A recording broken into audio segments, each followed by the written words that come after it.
Dito guys, napakalaki ng kapalpakang nagawa ko. Hindi ko kasi namalayan na nandito na yung mga kalaban. Ako na nga lang ang inaasahan sa amin, nagawa ko pang magpapitas. Sobra akong kinabahan kasi nasa top line lahat ng mga kasama ko. Lalo pa ako nataranta nang yung midline namin ay kanilang dinerecho. Napasigaw ako, sabi ko uwi. Matatalo pa kami nang dahil lang sa isa kong pagkakamali. Hindi agad sila nakapag-recall guys kasi nag-ulti yung Wai Shunshin. Sa isip-isip ko, ito na ba ang katapusan namin? 15 seconds pa naman bago ako makabalik. Buti na lang yung guard tapos yung Khalid nakapag-dep pa. Kahit papaano nawala ang aking pangamba.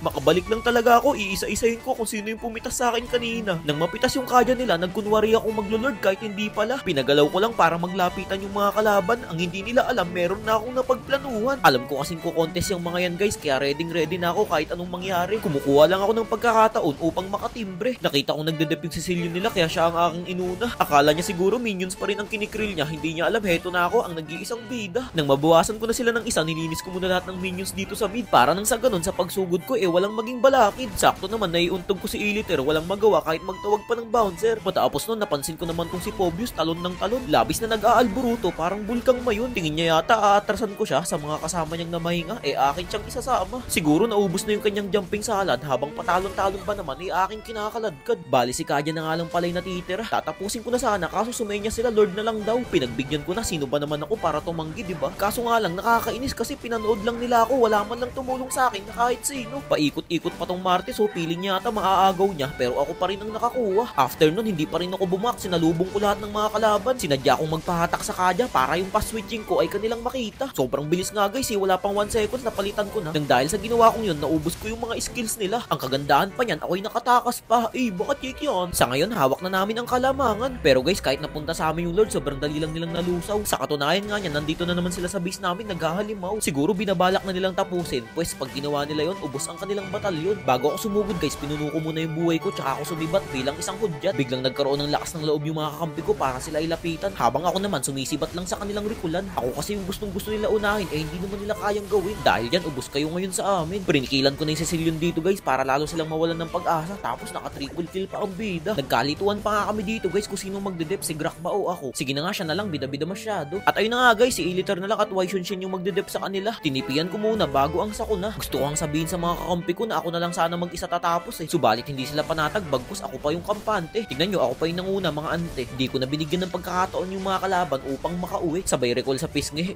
Baka check yan, nakambak ko na naman. Kita nyo naman kanina guys, tambak na kami pero hindi nyo may isip na kaya ko pang baliktarin. Hindi kasi ako ganun kabilis talunin, gagawin ko ang lahat upang ako ay palarin. Kahit sa inyo na ang intro, pero late game sa akin pa rin ang trono. Kahit kailan kasi hindi ako papayag na ang Mouse Cube ko ay mabahiran ng pagkatalo. Malapit na ako mag-top global sa hero na to, lalo kayo mahihirapan sigurado.